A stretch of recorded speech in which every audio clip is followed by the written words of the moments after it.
There's so many people that lives in poverty. Sad thing was all these people who are like in the top 10% of the world population, they didn't look that there's 8 billion people behind them and the 10 million people above them. And that's what they were concerned about. They did not realize how blessed they are. One group will go spend it right away. And come tomorrow, they have nothing. Other group, put it in the bank, and that night they died. Do neither. Personally, I'll spend. Last time, a few years back, you and I had a wonderful conversation about where you were in life and what you were doing, and you speaking about this book that you had found inside of your hallway. And I made a mental image of that in my head, and I, as an entrepreneur, as someone that found personal growth, found spiritual growth, and your perspective in the world that we live in, which is our trying times. You know, the generations younger than us are trying to keep up as well. They can't figure life out. And that's a scary world. Absolutely, absolutely. And you have figured it out, at least for yourself, in many ways. Well, I wouldn't Right. say figure it out, but I found something that's workable You for me. found something that works for you. Yeah, so basically, I guess leaving the corporate world was around August 2016 and fast forward to March 2017. So I guess about 5 months in. And at this point in time, I'm still trying to find my footing, somewhat unsure of what I should do, where I should head to. Yes, I know I wanted to have my own business and have passive stream of income, but I didn't exactly know where to go and how to do it because this is brand new, right? I've never done any kind of entrepreneurship. So I had dinner with some friends coming over around 9 p.m. And as I'm opening the door to go into my building, there is this little square yellow thing on the corner on the ground. So I look down and I pick the book up and I see it says, As Man Thinketh by James Allen. Later on, I looked up and found out that book is over 100 years old. 100 years old. Like 1906 or something like that, it was published. Okay. And I read the forward page. And as I'm reading it, I'm like, this book is for me. And I started reading it. And it basically kind of showed me how to transform my life, how to keep a certain perspective in terms of try to be more in the moment, trying to use the skill and talents you have, try to understand the situations you're in can define you or you can define the situation. In other words, it's encouraging you to have more of a stronger will and being more focused. In terms, to be honest with you, a lot of people are using the word manifestation right now, but it's kind of interlinked to manifestation, intention, and obviously we all heard the word ambition. So it's all interlinked with each other. Okay. And at the end of the day, it boils down to setting goals. What do you want to accomplish? Like, how is that going to help you to where you need to go to? So you need to start set up a series of goals. Now, did you at the beginning, I mean, when you started reading this book and, you know, and that becoming somewhat of your pivot point, I mean, did you have goals at that point? And what were those goals? Well, I had a goal was I do want to become more of an entrepreneur. I want to control my schedule more.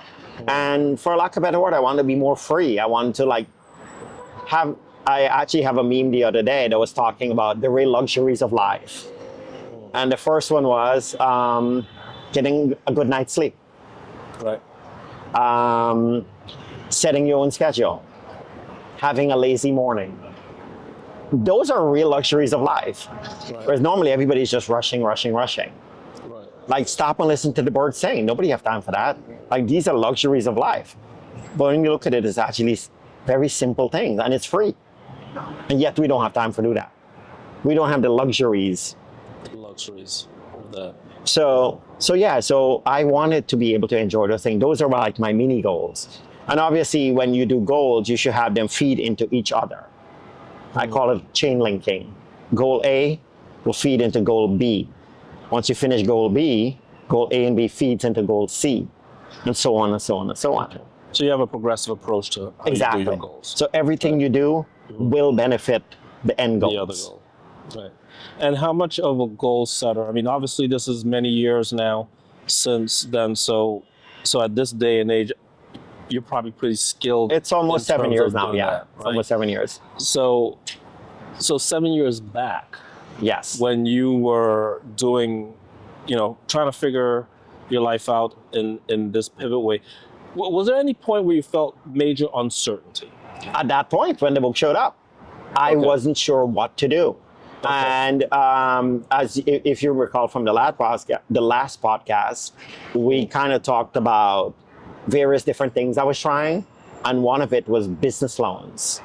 And as times was going by, that wasn't exactly progressing well because some of the deals don't necessarily go the way you plan.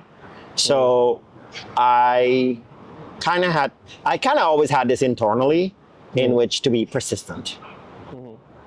Like, not everything you plan will come to pass. Life have an interesting way of interjecting or nudging you in a different direction than you first thought. So you have to be persistent. And like nature have showed us for millions and millions of years, if you don't adapt, you go the way of the dinosaur. So you have to have adaptability, right? Right. Be able to adapt. Right. And of course, if you're not motivated, how are you going to push yourself forward? So you have to be self-motivated. Okay. So you think that your personality in general, was self-motivation something that you're like, you know what, I was always a self-motivated person, or do you feel like that was something that you had to learn on your own to be able to get to that? I would say I was somewhat halfway there. I was always somewhat of a motivated, persistent person, but I needed to take it to the next level. Because sitting there and going like, yeah, I'm self-motivated, I'm going to do X, Y, Z. But then if you're not really doing anything about it, or you want to do, but the opportunities are not there, you can only go so far. So sometimes you need to go next level. You have to push yourself more. You have to, for lack of a better word, you have to come out of your comfort zone. You have to change your perception. And for me, I would say over the past 7 years, I have gone through many iteration of perspective change and trying to always think out of the box and coming out of my comfort zone. Right. What would you say, what was your comfort zone that you had to come out of? If you had to say, this was my comfort zone then, and now this is where I am now for coming out of it. What Well, would you say was your comfort zone? since I practically grew up in corporate America, it was always goal setting, plan this, plan that, and this is how it all comes out. So I was always in a stability mindset in which everything, if you go according to plan, you have your goals, 1 year goal, 5 year goal, 10 year goals, and everything is going to go according to plan. You're going to get your bonus, you're going to get your raise, you're going to get your promotion, and you progress along your career path, right? I literally spent over 25 years in corporate America doing that and being part of that world. There was no unknown. You never planned for unexpected things, right? Right. It's kind of blatant now, but people get laid off in corporate America. Nobody ever plans for that, right? Yeah. Nobody plans for that, but Right. yet it happens. Right. So as part of your standard corporate planning, you never plan for that. That's like a big hole right there. Right. So fast forward now, I've learned that there will be a lot of unexpected things in life. And it's not those things that happen to you, it's how you respond to it, how you react to it. Right. Now, perfect example, COVID. Who planned for that? Who foresee that? No one did, right? Right. And many people lost their mind, lost their mental health. And some people, they actually loved it because it allowed them to focus more on their self, their goal, and what they truly want in life. And I think in a sense, COVID caused a wake up in our mentality that, you know what, I'm sick and tired of the rat race. I'm sick and tired of just working, have 2 days off, 2-week vacation a year, right? Like, people got tired of that. Everybody wanted, like, you know what? You see, there was actually a booming of people starting their own business, becoming entrepreneur, right? Because everybody wanted to do their own thing. Yeah, COVID certainly did a wake up and change a lot of how everything operated, and I mean, time and freedom, clearly something big for you in some ways. You've been able to create both of those, right? Talk a little bit about the choice of businesses that you chose to go into to create that kind of freedom for yourself, and why those choices. Um, Based upon the last podcast when we spoke about different ways of creating passive income and looking at income stream that has been around for a long time, for me personally, owning your own business and doing real estate definitely was something at the top of my list. And obviously, investing in the stock market, which can increase the value of your portfolio. Right. It could also give you dividends depending upon your age bracket. But at the end of the day, for me, real estate was something I definitely had a huge interest in. And back 7 years ago, I was more or less into buying single family homes and renting it out. But then, as I mentioned, sometimes life throws unexpected surprises your way.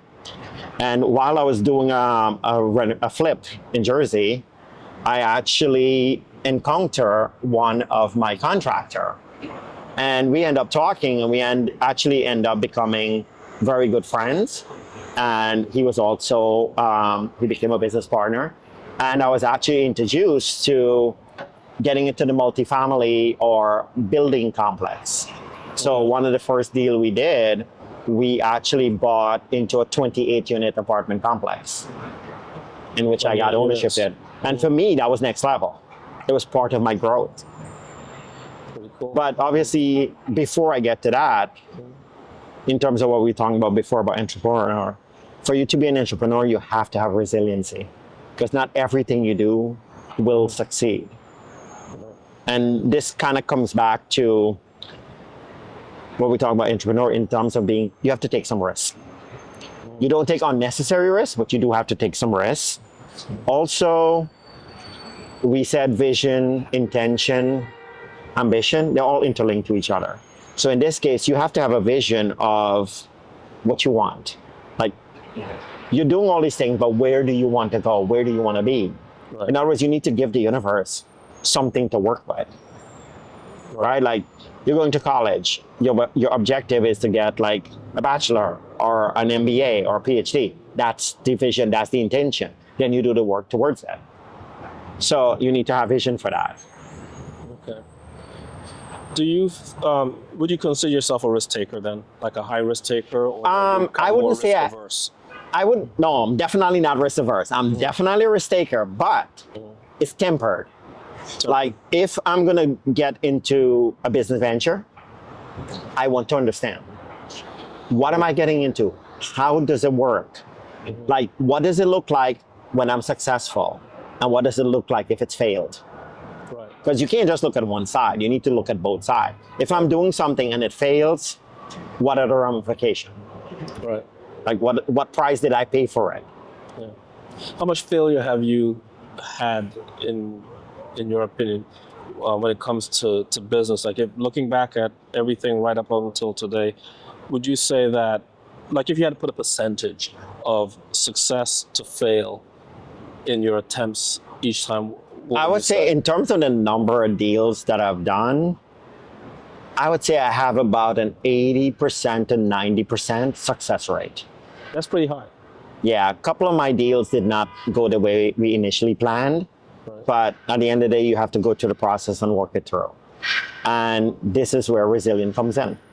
Like, if I would just throw my hand up and goes, oh shit, it doesn't work, I give up, I'm gonna go back to corporate America and get a job. Yeah. And a lot of people do. And this is where you're asking, right? Am I risk averse? Do I take extreme risks? I'm somewhere in the middle, but I like to understand where I'm at and how to deal with the risks. Right. And in a sense, because I'm generally more of an extrovert, so I tend to be more social, and that allowed me to build a huge network over the many years. I've made a lot of friends from colleagues over the years at different companies I work at. And to be honest with you, right now, in terms of my world, a lot of those former coworkers, some of them are friends now, some of them are my investors, they're a huge part of my world. So networking, priceless. So if someone came to you and said, Rob, I'm introverted, your advice would be that they change that completely, or do you feel No. someone could be introverted and still have the same level of success? Don't change your nature. Use your nature. Use your nature. Yes. Don't change your nature, but use your nature. So for example, you're driving on the road and you're going, say, 50 mile an hour, and boom, you encounter a pothole. It affects you, right? It shakes you up, you got to veer away and whatnot. Right. Versus you're driving and 10 feet up ahead, there's a pothole. What do? Plan for it. Just Yeah. go around it. So in other words, if you understand your introverted nature, use it.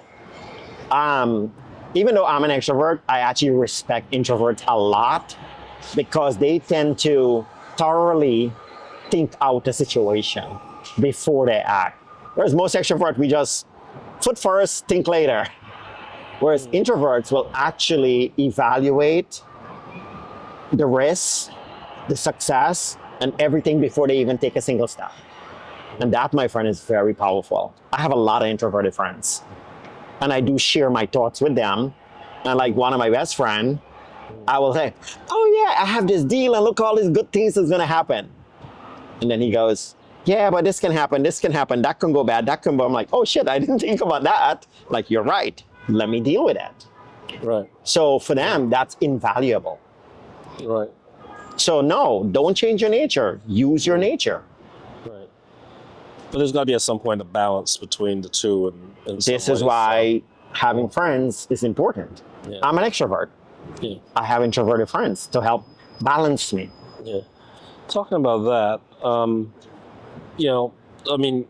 today, I see a lot of people, it's like mentorship is like a big thing, I know that you've done some mentorship stuff and, we talk about that. Who are your mentors? I don't have a specific mentor, but almost everything in life teaches me something. So You're observant. back to COVID. In 2021, 22, when we were all stuck at home, I was forced to stuck at home, and I have 2 cats. And it was me and the 2 cats. Right. And I watched them. They just sit there calm, cool, and collective, observing everything around them. They're just in the moment, they're present, and they're just watching the situation unfold. And I learned from them. So my cats are my mentor. Your cats. Life is my mentor.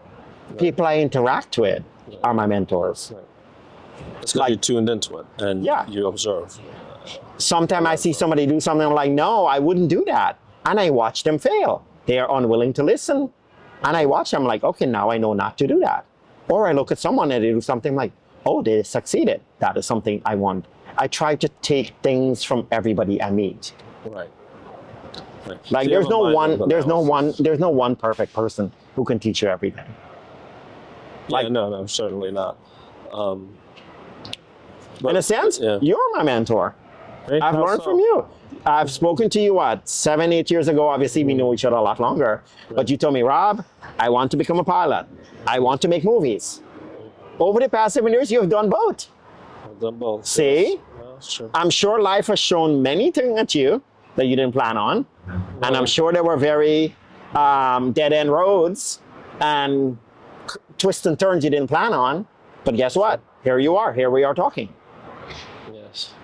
A lot of people see the success, Instagram, Facebook, the optics on the outside.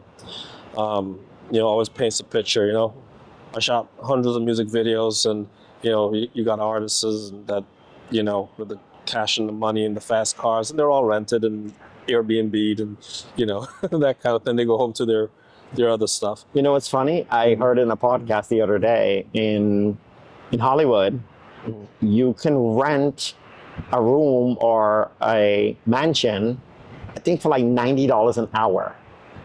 And of course, you rent all the name brand products, Louis Vuitton and Versace and whatnot. You dress up, you go to the mansion, You create your TikTok reel and showing them the beautiful place you live in. And once you are up, you're out. And then you post a video showing the fabulous life you're living.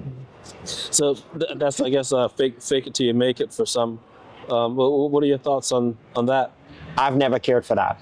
I literally never cared for that. For me, I don't care what the world thinks. And I never try to satisfy the world. For me, it's about self-reflection and self-happiness. That's the only thing that really matters. As long as you're not causing harm and negativity to the world, you'll be fine. There is such a thing as karma. Yeah. And if you change within yourself, your world will change. I've been very lucky to encounter a lot of wonderful people in the world. A lot of them are kind, very intelligent. Some of them are more than generous in terms of trusting me to invest their money. And in turn, I try my utmost best to get them into a good deal. I always try to secure the deal as much as possible. And at the end of the day, I want everyone to benefit. I want my business partners to benefit. I want my clients to benefit. So you talk about using or people entrusting their money into you. So you're doing some like brokeraging. So typically, I have some business partners I tend to do a lot of real estate work with, and we tend to do two separate tracks. One is fix and flip, and for you to do fix and flip, typically on the normal route is you would buy a property, you will get a hard money lending loan, and then you will do the work. A lot of times these loans are quite pricey. And they also have monthly interest payment you have to make while the property is being fixed. So that's like a huge carrying cost. So you need a lot of cash to do that. So me and my business partner, we came up with a different concept in which we borrow all the money we need. We give a higher return to the investors, but we don't pay monthly. At the end of the deal, we give them a higher return and we give them back all their money. So the investors are taking the risk with us, and in turn, we give them a better return. Okay. So that's one aspect. The other aspect is for my business partners, we would buy like multifamily units, like big complexes. We buy basically distressed properties. We will, to get the down payment closing cost money, we borrow that. Then we would get a renovation loan plus a mortgage on the property. Then like a year later, after we fix everything up and rent it out, we'll do a cash out refi, pay back the investor who lent us the money for the down payment, and we give them a return on their money. And after that, going forward, the property will start producing residual income to benefit us into the future. So I view that as planting the seed. How standard is that kind of practice? That's actually very standard in the industry. That's actually pretty normal. For a lot of people, it's not having money. That's not the problem. The problem is finding deals. Right. So that is why I have business partners and we find deals. And we don't just jump at any deal that shows up. We work the numbers out. Like, is this viable or is this a pipe dream? If it's a pipe dream, we're not interested in that. Right. But where do you find your investors? My investors are my network, my former colleagues, friends. Network. Family friends, right? Back to that. Okay. To the network. To the network. To my personal network. First of all, the business I'm in, I do not broadcast to public. I do not seek any fund from the public. Right. Everything I do is private. Okay. So nobody off the street can come to me and go, hey, Rob, I want to be part of your deal. I don't broadcast this to anyone. It's friends and family only. Right. Interesting. One of the other things I know that we spoke about at some point, or there's a bigger part of your whole ideology in life and everything else is your spirituality. For some reason, I thought you were a Buddhist and then a Hindu, maybe because Guyanese and Indian and, and I think you mentioned Muslim at some point. But when we were talking earlier, you had mentioned the term mystic. Yes, Tell mysticism. Tell us about that. So So you have the organized religions, right? Christianity, Hinduism, Judaism, Muslim, right? They all follow some book, some kind of tenets, rules they follow. Right. And as I always tell people, I use the analogy of a mango. I can give you a very thick book on every knowledge there is about a mango. You can read all about it, and in your head, you think you know what a mango tastes like. Okay. Whereas for mysticism, it's eating the mango. No rules, no law. No, the book you're reading is through someone's perspective. Right. So your understanding of the mango from the book is through someone else's lens. Right. When I give you the mango and you're eating it, whose lens is it through? It's my own. Your It's own. a subjective point of view on it. Exactly, and that's what mysticism is about. It's about experiencing life in its moment. Not like, oh, I'm going to have this crystal that's going to give me positive energy because somebody told me this. Or I went to a psychic and they told me XYZ. Religion, you're living someone else's mystical experience, which have been totally deformed and not even accurate anymore because it's been thousands of years. As things with human go, as you know, the whole when you play with the little kids, you have a long line and you play telephone. Telephone. Yeah. You tell one kid on the first part and the end is a completely different It's story. completely different. Just imagine hundreds of years. and film, but yeah. So just imagine hundreds of years, thousands of years. You think the story is the same? Right. No, it completely changed. Right. So for me, being into mysticism, it's more about living life in its moment, being aware, being present. Look what your eyes are showing you. Somebody's telling you the sky is blue. No, somebody's telling you the sky is red or some crazy color, right? Right. But you're seeing it for what it is. You don't listen to them. And that's how I am with religion. Religion is telling me A, and I'm seeing it's B. So Right. I understand there are people, I'm not dogging religion at all. There are some people who need it and it helps them and it's very beneficial to them. Right. But for me personally, it has no effect to me. Is your family of this same thought process, or is this like a Rob thought process? This is more of a Rob thought process because more or less my mom is older. She grew up with a certain religion, so she tend to follow those. Both of my sisters, I've been talking to them and trying to teach them some of the things of how I view things, like how to be more mindful, learn to meditate, have compassion towards others. At the end of the day, if somebody did you wrong, if you truly look into it, it wasn't intentional. Right. A lot of it has to do with arrogance. Like if somebody rob you or somebody do something negative to you, that person in their mindset from their perception, they think they're benefiting themselves, but they fail to realize they're harming themselves. And like I mentioned karma earlier, it will play out. They will pay for whatever it is they're doing. As I'm sure a lot of my friends who listen to this podcast, they'll go, yep, he always say, let it play out, let it play out.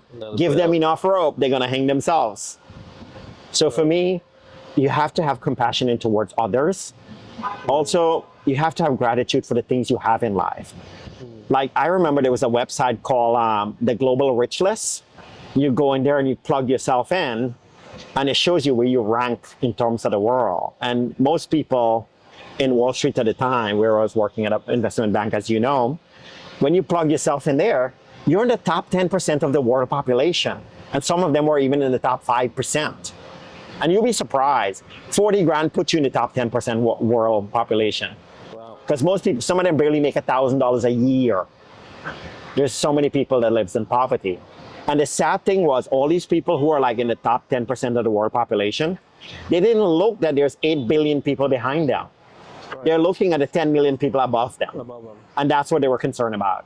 In other words, they did not realize how blessed they are to have gratitude for what they do have. And then they start spending their life energy and youth and health to get more. Whereas they could have lived a completely fine life with what they have. I'm not saying settle. I'm just saying look where you are and what you will spend to get more money and what they will truly get you. A lot of time you spend 10, 20 years of your life on something that didn't really get you much. Right. It allowed you to crawl a little farther instead of walking. Like I pose a question to a lot of people. Work another 10 years and you're going to have a better life, or retire now with an okay life. Do you know what most people choose? Work another 10 years. Yep. Now, as I keep saying, you never know what life will throw at you. Right. Who said you're going to live 10 years? That's true. So you could have retired and enjoy life, but instead you chose to work more so you can have a better life in the future, and then you die 5 years later. I'm not saying that's guaranteed, but you Right. never know. But you you could never have know. health-related issue. Yes. Having that now kind of flow of money, access to be able to enjoy life for time like you have in that sense. I mean, like what are your thoughts on that long term? Do you have a long term gain? So the $100 bill, you give someone $100, and they're going to fall into two camps.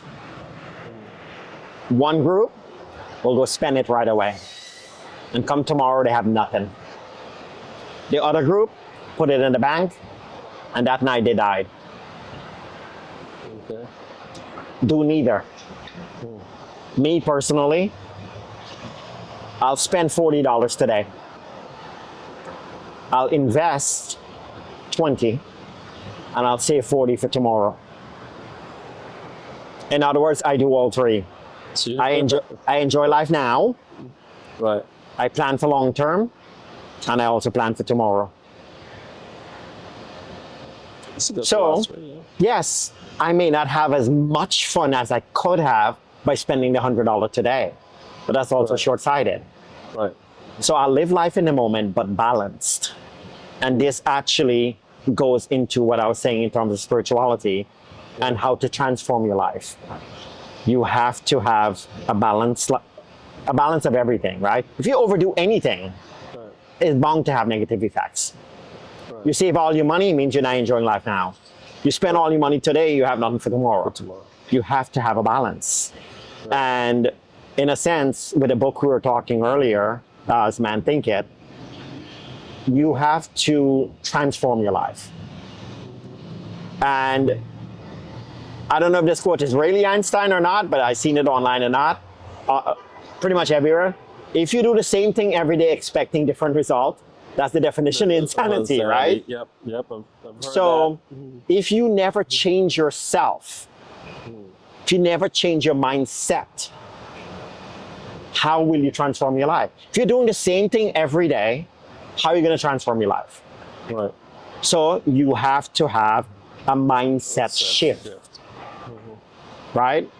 Also, if you don't eat healthy and your health is going down, you got to have healthy habits. And to be honest with you, you need to have self-reflection to be able to implement those things, right? Right. And in my head, I kind of had loose pieces of information of like how I function. And I was actually talking to a very good friend of mine who was also a mentor. And I kind of just cooked it up in my head. And I'm like, hey, there's a formula for this. If you view willpower as the engine, and you view discipline as this fuel, and if you have a drive, intention to do something, you combine those three together, go forward, accomplish what you want. You have the engine, you have the fuel, and you have the direction. What are you waiting for? Now, all of this sounds great, but guess what? Something, the most important thing of all. And this saying is ancient. No man is an island. Right. You have to have a support system. Right. Can't do it on your own. Or harder to do it on your own and longer. Family, friends, right? Yeah. You have to have a support structure. Well, you certainly changed. I know some people have this idea that it's like, hey, I don't do business with family. But you mentioned family and you mentioned friends. Um, Family's been good to you in terms of doing business, I'm assuming then, because Definitely, definitely. Right. Actually, without family, a lot of my deals would have never happened. right. And of course, support and, system. and because family is involved, I always go the extra mile to make sure the deals I put them in are as safe as possible. And they also they're understand they're not like not aware that there are risks. There's always risk, right? But at the end of the day, it's what the risk is and what you could do. Right. Like, You treat it as though it's your own of in course, terms of, of course, because it's family. yeah. Right. Like whatever money family give me that I used to invest, I treat that as if it's my own money. Right. So at the end of the day, when you're present in the moment, when you're aware, you will see things come to you. Things that you didn't initially think that will ever happen. Right. It's like tuning into. Yeah. Like I mentioned earlier with the real estate thing, I was doing some flips, right? And those flips, I didn't seek them out. Some hard money lending loan that I didn't pan out. So I ended up getting the collateral and I was stuck doing the project. And as I was doing this project, it allowed me to meet one of my future business partners, Right. which allowed me to go to next level. A lot of serendipity in a lot of what you do. And I can tell you right now, funny enough, yesterday, me and my business partner closed on a 60 unit deal. 60? 60. Dude, that is awesome. It's next 60 it's units? next level for me. That is another level up. 60 units? Yes. Dude, congrats. Thank That's you. great. Thank you. That's And again, awesome. it just came to us. We just kind of flow along. wow. That's Again, really cool. this would have never happened with me on my own. I was still buying one family. Right. What are your thoughts about going overseas and doing these big, large investments that they're doing, buying up lots of land and building up these entire communities? So for me personally, that is some speculation, and there could be growth opportunity for that.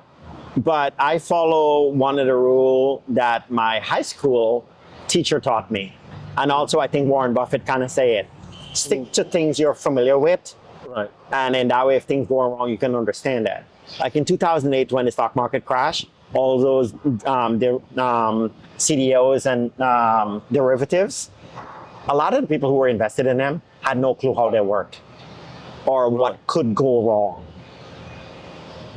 Interesting. And things did go wrong, but because they didn't know what was going on, they lost their They shirt. didn't know how to fix it. Wow. So, personally for me, the United States market is relatively stable, and I spread my real estate out. Florida, Philly, Jersey, Ohio, some in New York. Some of my other friends who are doing similar stuff to me, they're in Alabama, Kentucky, and different regions, right? We try to spread it out. You don't just invest in one market. Right. In other words, you got to diversify, right? You got to spread your risk. And by no means am I out of the stock market. Funny enough, if we go back, say, 8-9 years ago, I was probably more like 70% in the stock market, 30% real estate. Whereas right now, I'm probably like 90% real estate and 10% stock market. Really? Yeah. And that's because the real estate is doing Just- so well. It's kind of organic. Yeah. And the thing is, the things you can do in real estate, you can never do in the stock market. And let me tell you what I mean by that. I say you want to buy I'll use simple numbers. You're buying a $100,000 house.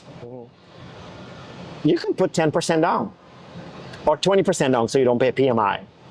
So for $20,000, you can control 100,000. Okay. And when that 100,000 grow, you get the full benefits of it. When the stock market is going to buy $100,000 worth of stock, you need 100,000. Okay. Plus, with real estate, you have the appreciation.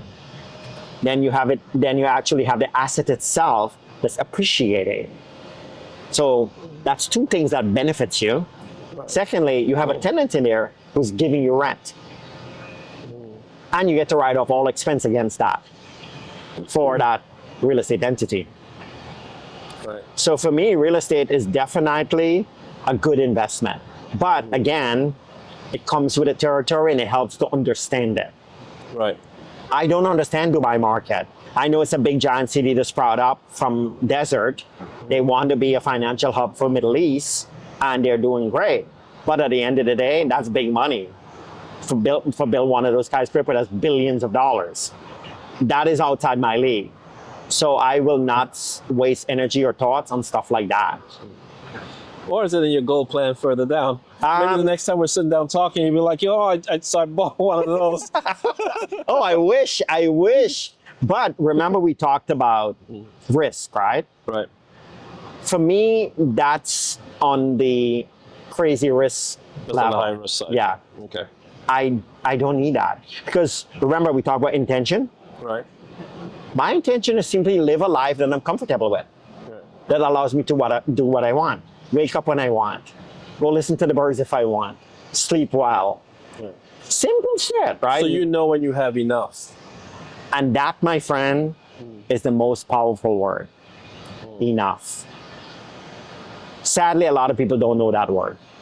And they work until they die and they never had enough. Right. Like more. I'm sure you're familiar with the Mexican fisherman story. Which one was that? So there was this American businessman. He went to visit Mexico. And he saw this fisherman laying in a hammock, playing some music, drinking beer with his friends at like 1 p.m. So he went up to them and like, what are you doing? He goes, oh, we're just drinking beer, enjoying myself with my friends. So he goes, why didn't you catch more fish? You could get more money. He goes, no, for now, this is okay. But then the American businessman goes, well, if you stayed out later, you're going to catch more fish. Your wife could sell it in the market. You get more money. You get a bigger boat. And then the guy goes, then what? He goes, well, when you have a bigger boat, you can move up to a big ship. You can catch more fish, get more money. He goes, then what? He goes, oh, then you have 10 ships and you're making millions of dollars. He goes, then what? He goes, well, then you can sell it and you have millions of dollars in the bank. Then the fisherman goes, then what? He goes, well, then you can hang out with your friends, you can drink beer, you can just do what you want. And the fisherman goes, that's what we're doing now. Yes. So you see, a complete circle. That's funny. And that's the Western mindset, right? You need to have money to enjoy life. No, you don't. Right. Think about it. You and I sitting here right now, are we spending money on this? We're having a good time. We're just talking, Right. catching up. It costs us zero. Right. And this is what people don't understand. They think for them to have a good time, to enjoy life, they need a lot of money. Right. Oh, that's the other thing. Retire now versus retire 10 years from now. In their head, they think they need so much money. And the reality is they don't. They need at least half of what they think they need. Well, that's just kind of a lack of education, I guess, and And to be honest with you, our entire society is geared towards telling you that, right? Like Wall Street and all these companies will tell you, oh, you need $5 million in your portfolio, right? Then you take out 4% and you have perpetual income and whatnot. Well, how much do you have to work to get that $5 million portfolio, right? And the other thing is, like you said, social media. All these people with their fake lifestyle, right? Optics. But they're selling a fake life to people, saying they achieved it. So if you're selling something that's not achievable to the mass, and then the mass is trying to achieve it, they will fail because your life wasn't real in the first place. And then you're spreading negativity to the world because you're literally selling a lie. So to be honest with you, I don't listen to any influencer. They have zero influence on me. They can't sell me anything because I want nothing that they're selling. Right. You know, what would you say to, or, you know, this our generation, you know, of youth, you know, like my son, you know, 20, 22 years old, and even a little bit younger than that, like 18 years old, 19 years old. There's people that are coming up. There seems to be a lot of confusion in terms of what they want to do with their lives. Before, when we were growing up, a lot of times, your mom was like doctor, lawyer, engineer, they stick you in those pegs, and then you figure out your life later afterwards, right? You and I both went engineering routes, I got 2 degrees in it, you got your degrees in it, we went back and study or went and did other things in life, right? Neither of us are doing engineering anymore. Yep. Right? We even remember to forget to turn on the camera because, Did you turn it on? I hope it is. I'm gonna have to go check that and make sure it is.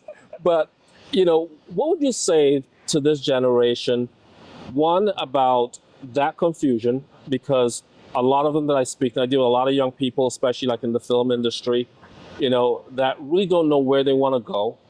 And then the other thing is them being afraid of the new advancements with things such as like AI that is now making our world move even faster than it already was. But the first one, the confusion of young people today, like what would you say to the younger Rod? So, like you said, we both chose careers or degrees that will pay the bill, that paid money. And we didn't really think about, would I be happy with this?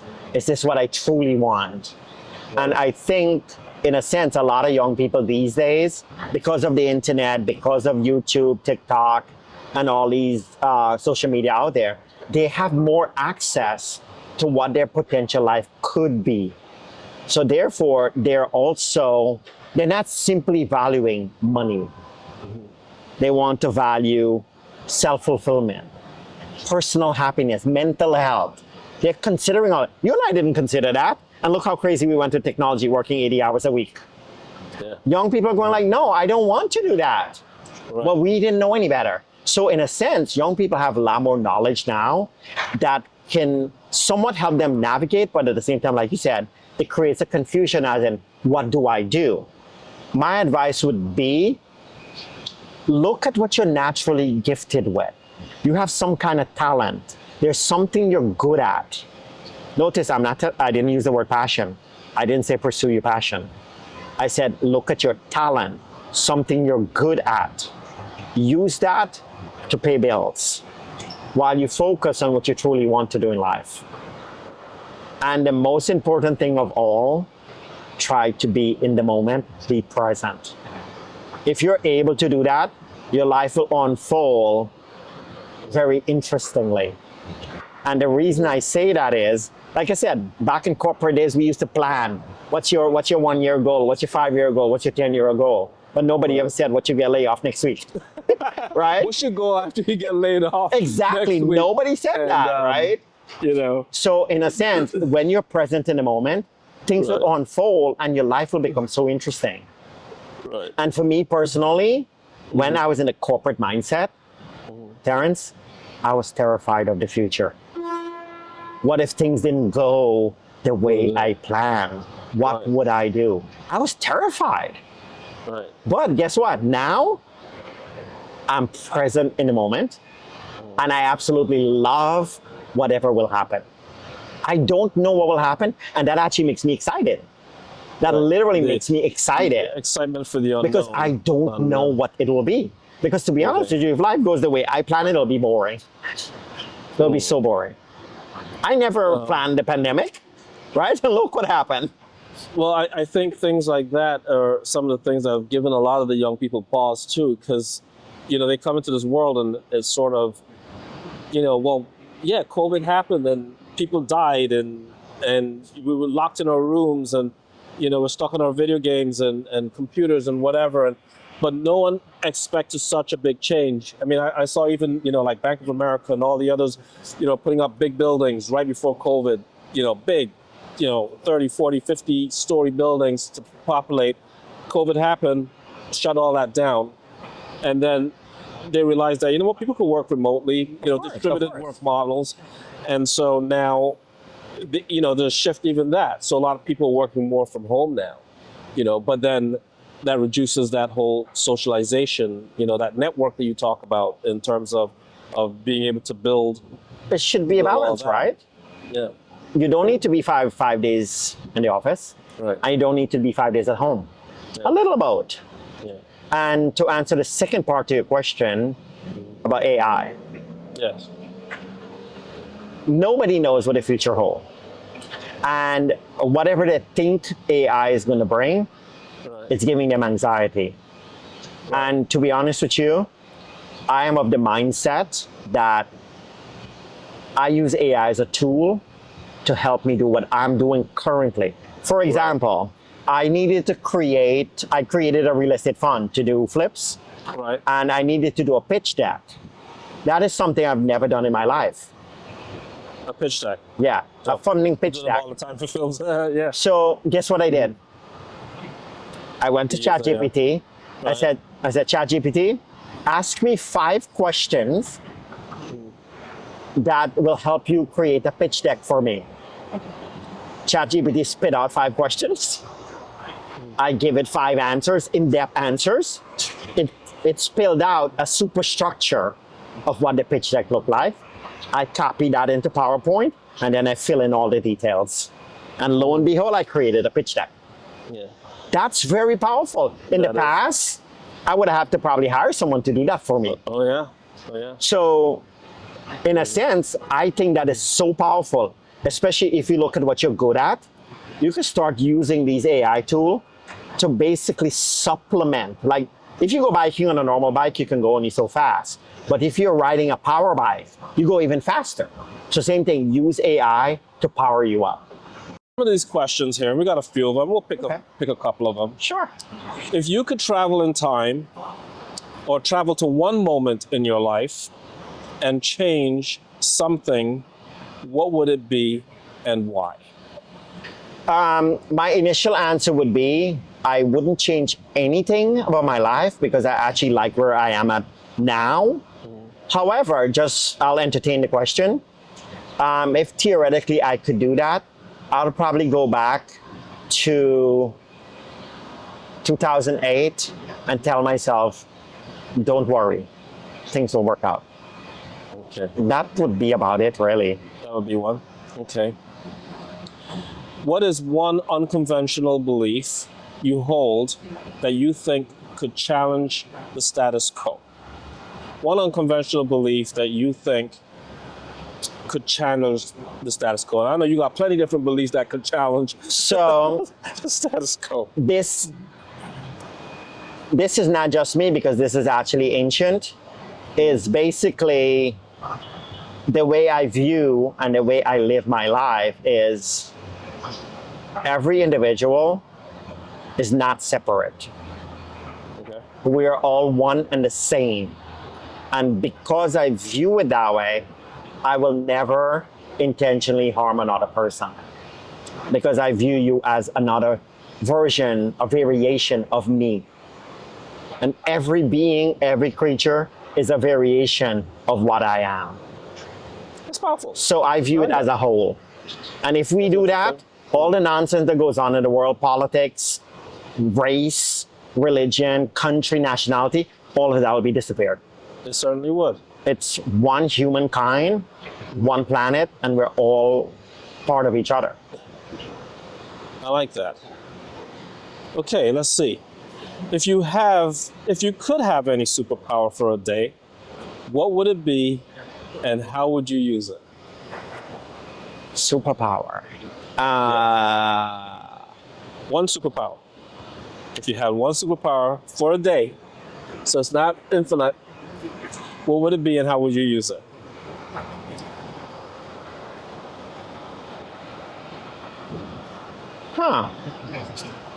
To be honest with you, I don't really want any superpower because I like my role in this life we're in right now. I wouldn't change anything.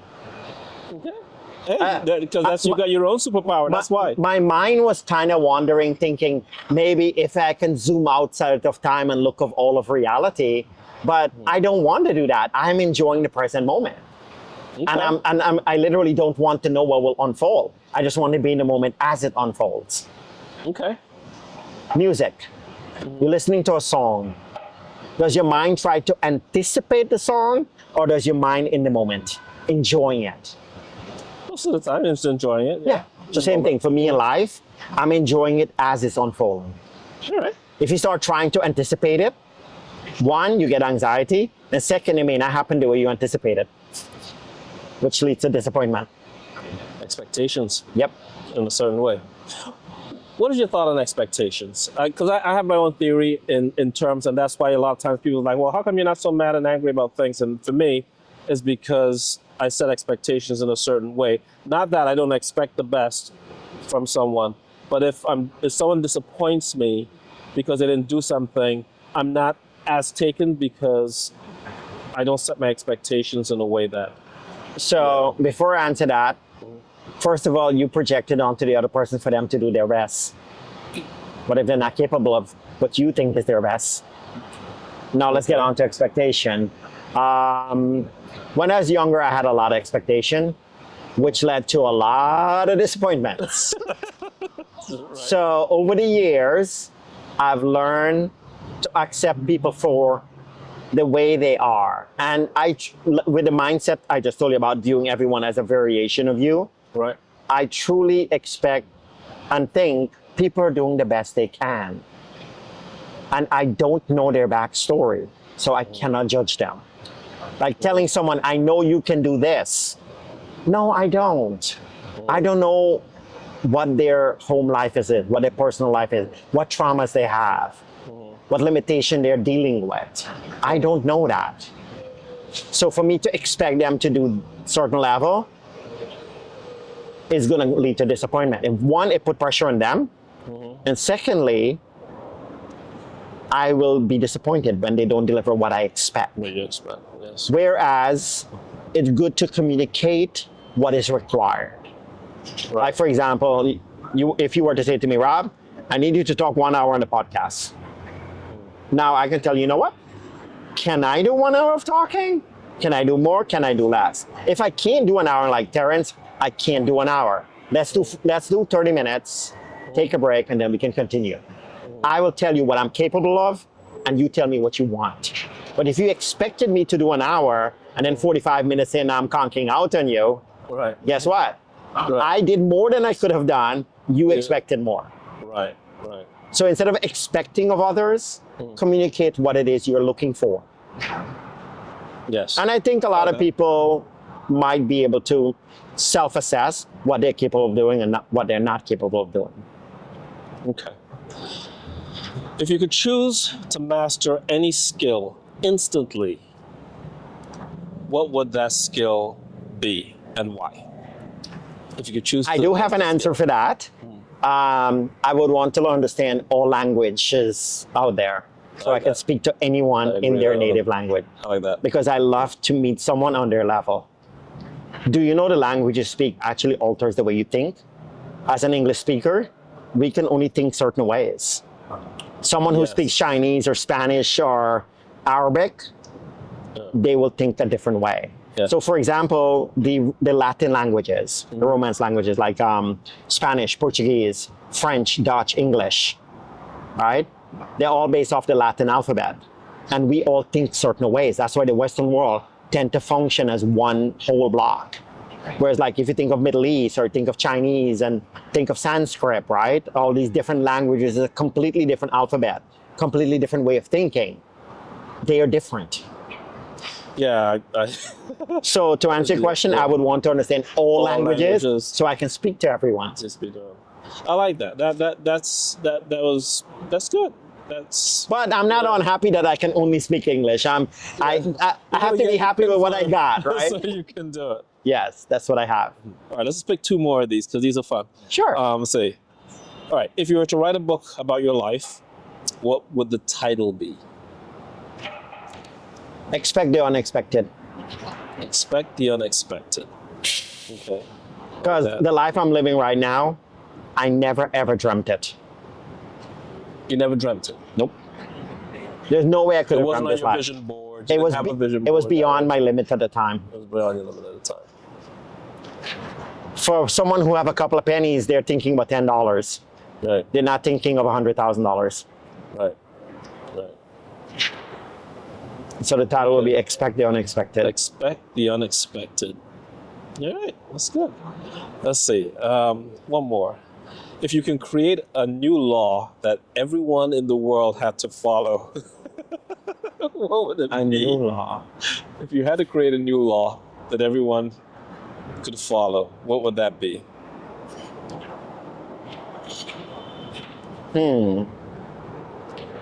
I would say it will be along the line of don't force belief onto other people. Government forcing certain beliefs onto people, religion forcing belief onto other people, tradition forcing belief onto people.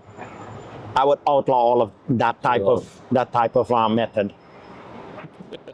That's a good one. That's a good answer. As you can tell, I'm very much pro individual. Yes, I can totally tell that. All right, one last one. Sure. What hidden talent do you possess that most people wouldn't expect? Hidden talent? I can't sing. Let me think.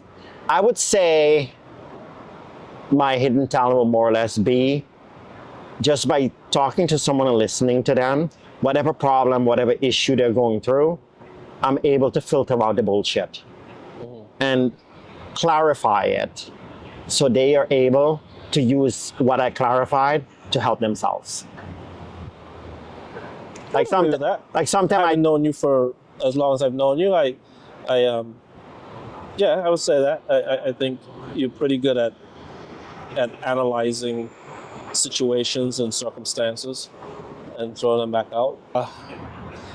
If there were one question, so I lied, there's one more last question. Okay. Okay.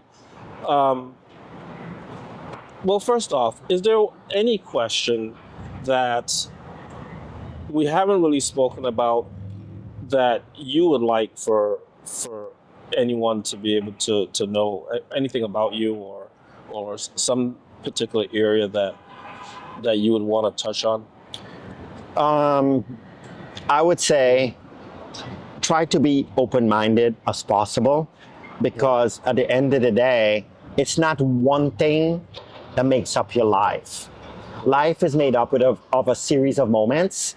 And like for the various topic we talked about, ambition, intention, entrepreneurship, spirituality, transform your life, all of that is interrelated to each other. Each one feed each other. It's not like an arrow pointing. It's not a straight line. It's literally all of them connecting to each other. Right. So by being more in the moment and letting things unfold, it actually is an amazing thing. And like you said, this is more or less the last question, but I actually got a meme the other day, and it's a quote from Rumi. It said, "The art of knowing is to know what to ignore." The art of knowing Is knowing what to ignore. is knowing what to ignore. In other words, everything that comes to you in life, You don't don't bother need with to- them. Yeah. yeah. You don't need to waste your energy on it. And if you are a person who tend to overthink, you're giving your energy to useless thoughts. The fact that you think about it and give it energy, you now have power over you. Whereas if you focus on the good things, the power will go towards that. And like I said to you earlier, that we didn't speak about on this podcast, was don't say you're sick. Say you're healing. Say you're recovering. By saying you're sick, your mind think, oh no, we're sick. Whereas if you say you're recovering, then the energy goes towards recovering. If you say you're healing, then the energy goes towards healing you. So like the quote says, know what to ignore. I like that. And knowing what to ignore is another way of saying, be decisive. When I go to a restaurant, I never have a problem ordering food. I seen it from your pictures. With food. Your 20 pictures of food. I'm like, oh, but Rob is eating out all of New York City. The best place to be for that. But here's the thing, the reason why I said is, I look at the menu, I immediately eliminate the stuff I'm not interested in. Right. Then I reduce it. Then I look at the list, okay, I've eaten this many times, I know what it tastes like. Get rid of it. Oh, this looks interesting, I've never had it. Now I don't stop there. I don't decide on that. When the waiter shows up, I'll say, what do you think of this or this? And I'll hear their opinion. I may listen to it, I may not, but I'll take input. I never think of myself as self-contained with knowing everything. I don't. I'm always willing to accept new information. And that's when it comes to life. Don't ever think you know everything. Yeah. Oh, I never do. Because like I said, That's why I enjoy doing these things here, Yeah. because I learn so much from everybody, and and hopefully we'll do this again. not You a know, 5 years.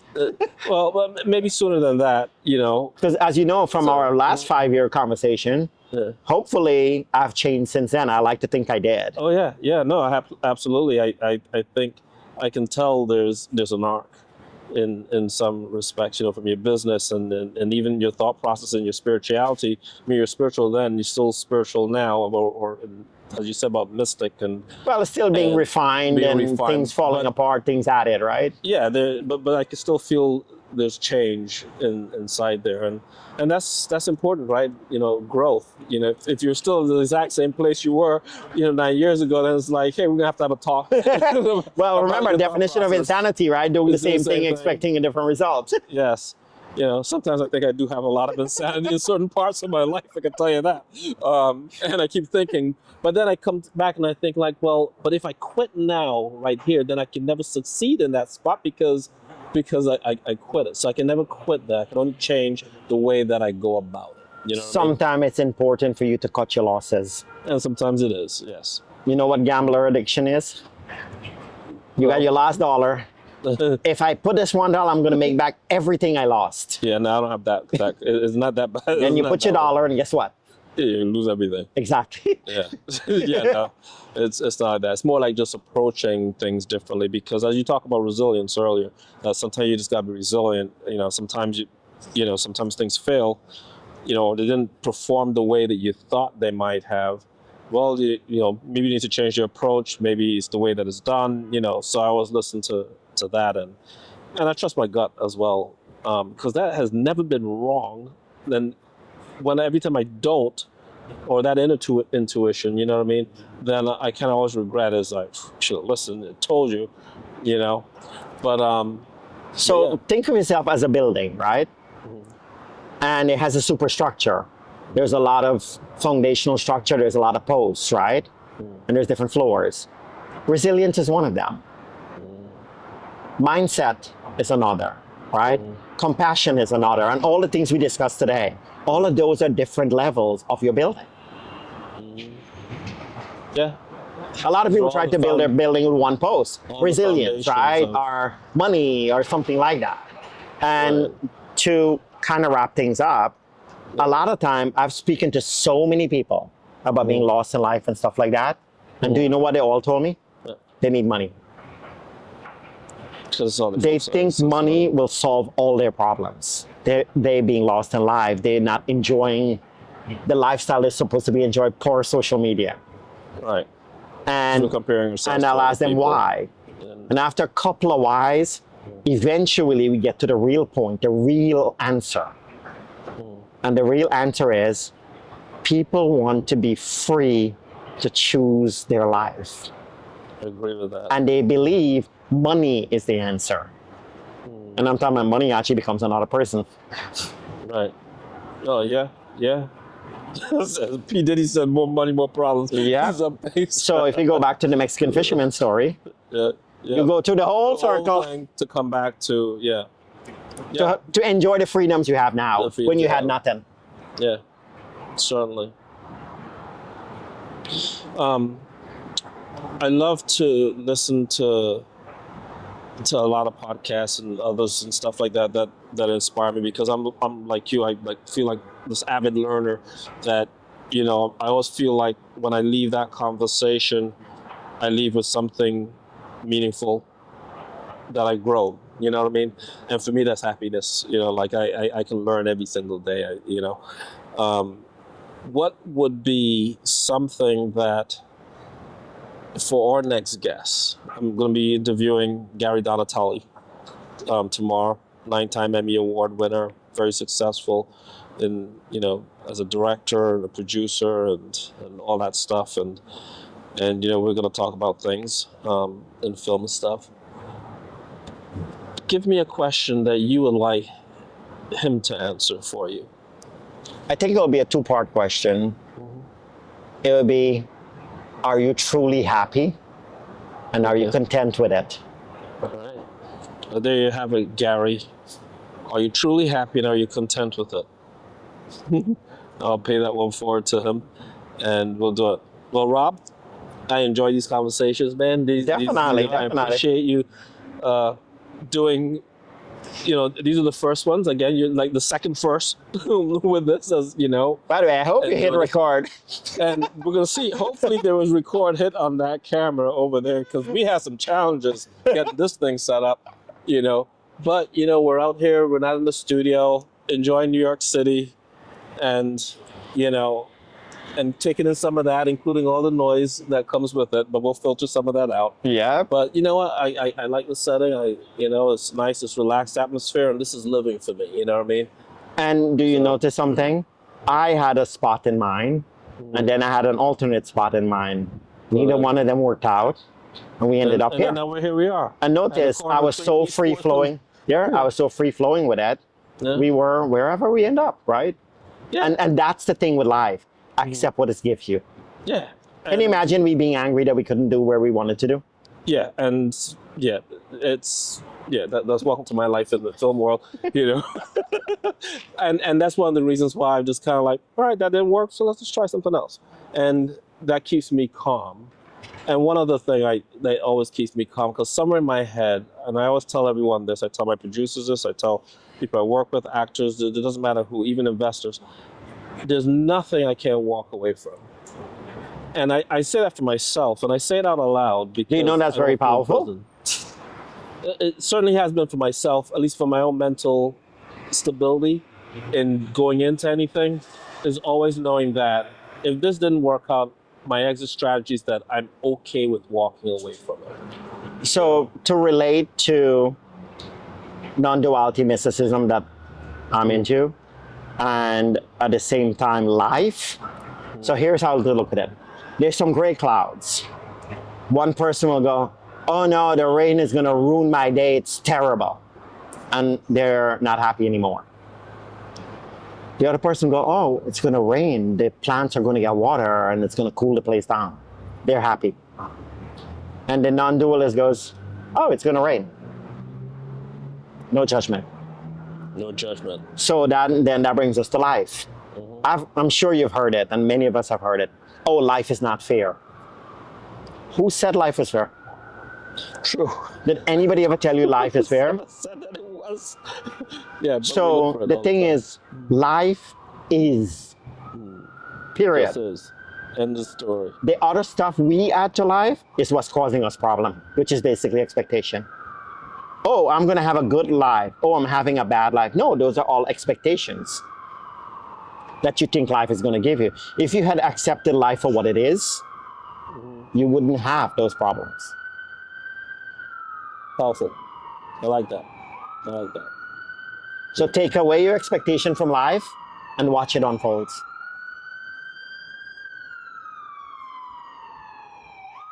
As New York City's blaring emergency services. Yeah. But all right, man, let's call it on that one. Let's go get something to eat.